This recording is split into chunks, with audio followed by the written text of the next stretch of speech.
Ni Muteba TV. Ni Muteba TV inasamba. Tunafuraha kwa kupata TV bora. Tunayo raha kwa kupata TV bora. Hamjambo mtazamaji wa televisheni Muteba TV, karibu kuweza kuungana nasi katika taarifa zetu za habari katika lugha bora tukufu la Kiswahili. Taarifa ya Janvier Emmanuel Kaluya ni kukaribisha kuweza kuungana nasi katika habari zetu za siku ya leo. Ikiwa ni mara yako ya kwanza kutembelea channel yetu, usikose kujabone kwa channel yetu, kulaki pia kushare kwa wengine tunapotoa habari zetu kila leo, uwe wa kwanza kabisa kuweza kuzipata kutoka mashariki mwa Jamhuri ya Kidemokrasia ya Kongo. Habari zetu za siku ya leo ambazo tutakazozungumzia: ndege mbili zisizokuwa na rubani ama drone ziliweza kuangushwa na wanajeshi wa Jamhuri ya Kidemokrasia ya Kongo kupitia vikosi ambavyo vilikuwa vikituma ndege hiyo, viliweza kuchangaa huko maeneo Mikenge katika mkoa wa Sud Kivu, kulingana na msemaji wa jeshi la taifa la eneo hilo. Na pia taarifa la M23 yachoka nguvu diplomasia ya Tshisekedi, yashinda kundi la waasi wa M23 baada ya kutangaza zidi ya wanajeshi 5,000 wa Jamhuri ya Kidemokrasia ya Kongo, ambapo punde siku za usoni watakwenda kuachiliwa na kujiunga na jeshi la Jamhuri ya Kidemokrasia ya Kongo. Na huko Uvira kuna kuwa na mvunja pesa mmoja ambaye aliuliwa kwa kupigwa risasi huko maeneo ya Kasenga na watu wasiojulikana, kisa hiki ambacho chaleta hofu kwa wakaazi wa pale maeneo ya Uvira.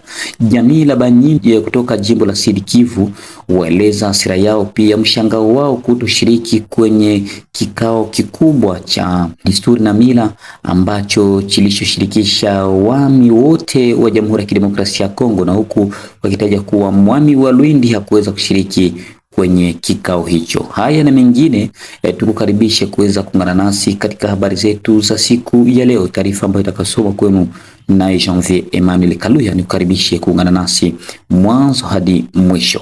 Ikiwa ni mara yako ya kwanza kabisa, namba yetu ya WhatsApp iko hapo, unaweza kutuandikia moja kwa moja, tutakwenda kujibu kuhusu swala na majibu ambayo utakayotuuliza. Tuanze na habari za pale maeneo ya Mikenge. Ndege mbili zisizo na rubani aina drone zinazodaiwa kuwa za wanajeshi wa Rwanda zimeanguka kutoka vikosi vya wanajeshi wa Jamhuri ya Kidemokrasia ya Kongo huko Mikenge katika mkoa wa Sud Kivu, kulingana na msemaji wa jeshi katika eneo hilo. Vifaa hivyo viwili vilikuwa vinapaa juu ya anga tarafa ya Fizi, huku vikidai kuwa ilikuwa ni Jumanne ya tariki 10 Machi mwaka 2026.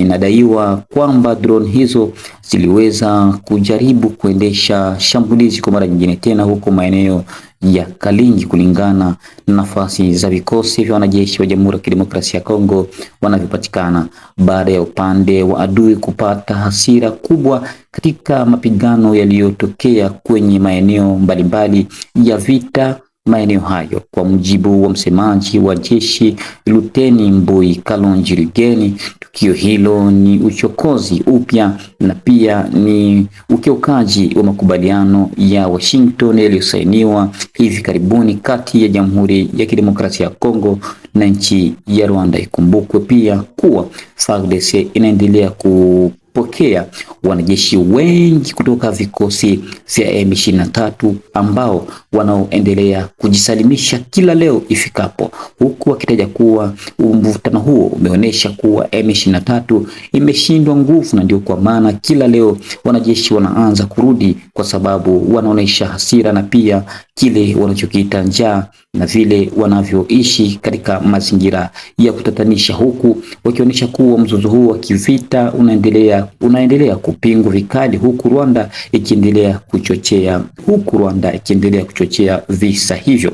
Taarifa moja kwa moja tukiangalia huko maeneo ya Minembwe, drone ambayo ziliweza kukamatwa. Umesikia kwamba Luteni Mbui Kalonji aliweza kuzungumza kwamba katika vita ambavyo vilivyofanyika tariki 9 Pia habari hizi zikitaja kuwa kunakuwa na bomu nyingi ambazo zilizoanguka huko maeneo ya Minembwe, wakitaja kuwa ziliweza kuleta madhara mengi, na pia isemekana kuwa kuna kituo cha redio moja ya pale maeneo ya Minembwe Tuungane ambacho kiliweza kujeruhiwa vikali baada tu ya milipuko ya mabomu hiyo, na baadhi ya wengine raia ambao waliweza kuumia vikali. Lakini mpaka sasa hali ya usalama inaendelea kuimarishwa na wanajeshi wa Jamhuri ya Kidemokrasia ya Kongo kutoka huko maeneo ya Minembwe. Tuzungumzie kuhusu diplomasia. Taarifa za karibu za M23 yachoka nguvu. Diplomasia ya Tshisekedi yashinda kundi la waasi wa M23. Hivi karibuni imetangaza kuachia zaidi ya wanajeshi 5,000 wa Jamhuri ya Kidemokrasia ya Kongo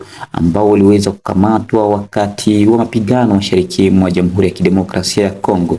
Ingawa hatua hiyo imewasilishwa kama kitendo cha binadamu, inaweza pia kuonyesha dalili za kufika kwa kundi hilo la waasi wa M23.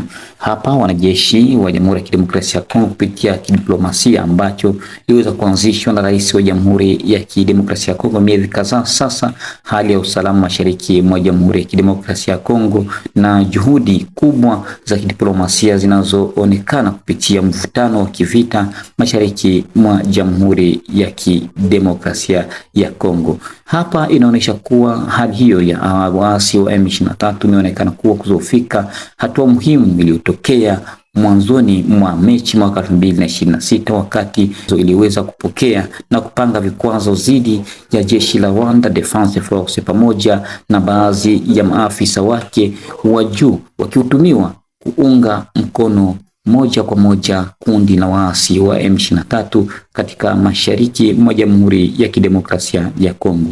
Kwa upande wake Kinshasa, hatua hizi zinaonekana kama ishara muhimu ya kidiplomasia inayoshindikiza madai ya muda mrefu serikali ya Kongo kuhusu kuhusika kwa Rwanda katika mzozo huo katika Jamhuri ya Kidemokrasia ya Kongo.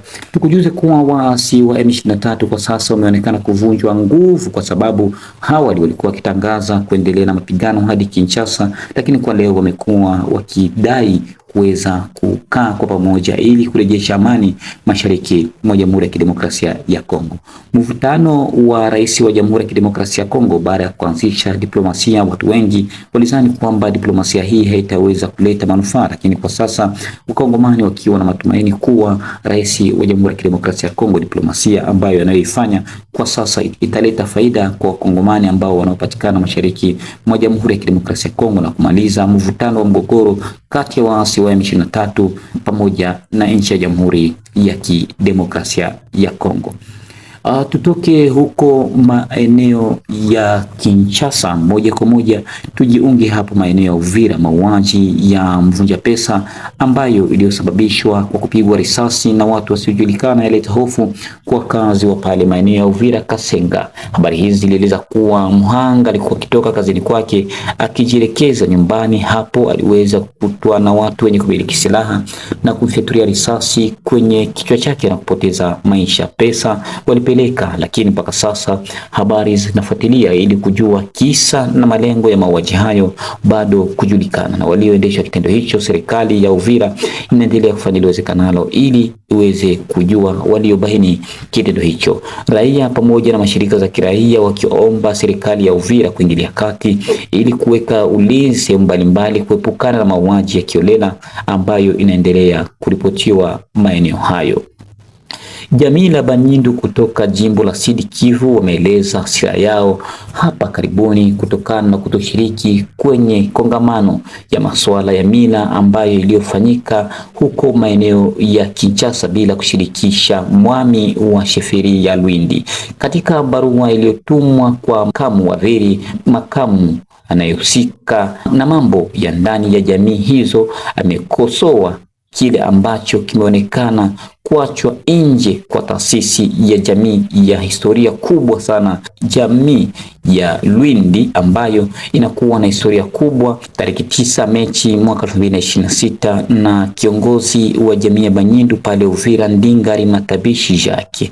Waandishi waeleza kwamba machafuzi wengi waliweza kusema hayo baada tu ya jamii ya Banyindu kuweza kuachwa kwenye kongamano hilo, ambalo Lwindi ni miongoni mwa sheferi ambazo zina historia kubwa, hasa ukitaja kuwa kuna baadhi ya jamii ambazo zilizotoka katika jamii ya Lwindi na huku likiweza kuwasili katika mikoa mbalimbali, wakitaja kuwa Bafuliru, Bashi pamoja na Bavira. Kwa mujibu wao, walitaja kuwa sheferi ya Lwindi haingeweza kubaki katika kongamano hilo kwa sababu ni jamii ambalo linakuwa na historia kubwa, wakiomba kile ambacho kinachoonekana mfano pia kuleta mamlaka ili kuhakikisha kuwa tunakuwa na upungufu wa kutokuwa na masuala ya kuacha jamii ya Lwindi. Katika mwaka wa 1998 pamoja na kuweko kwa chifu mmoja wa kimila baada tu ya kufanyiwa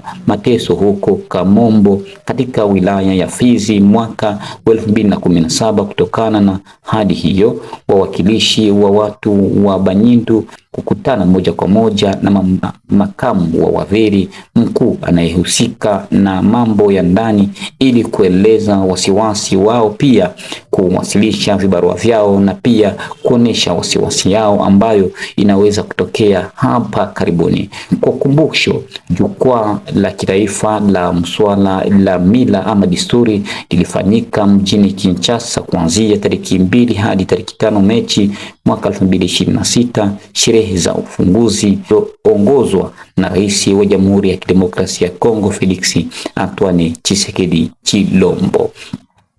Baada tu ya hayo kauli kuweza kutokea, tutajuza kuwa jamii la Bembe nao pia waliweza kulia kutokana nao kutoshiriki kwenye kongamano hilo ambalo lilionekana kuwa nao pia waliweza kuachwa, wakitaja kuwa wakada wengi pia viongozi wanaotetea haki za jamii ya Wabembe wakipigana kila leo, mkiwemo Amuri ya Kotumba ambao nao pia waliweza kuonesha ukiukaji wa haki za kibinadamu.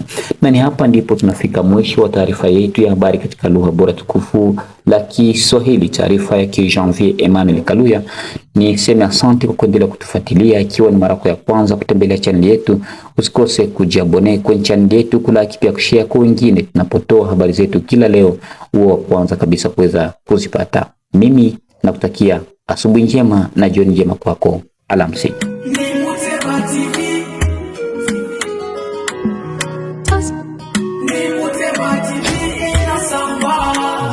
Tunafurahi kwa kupata TV bora.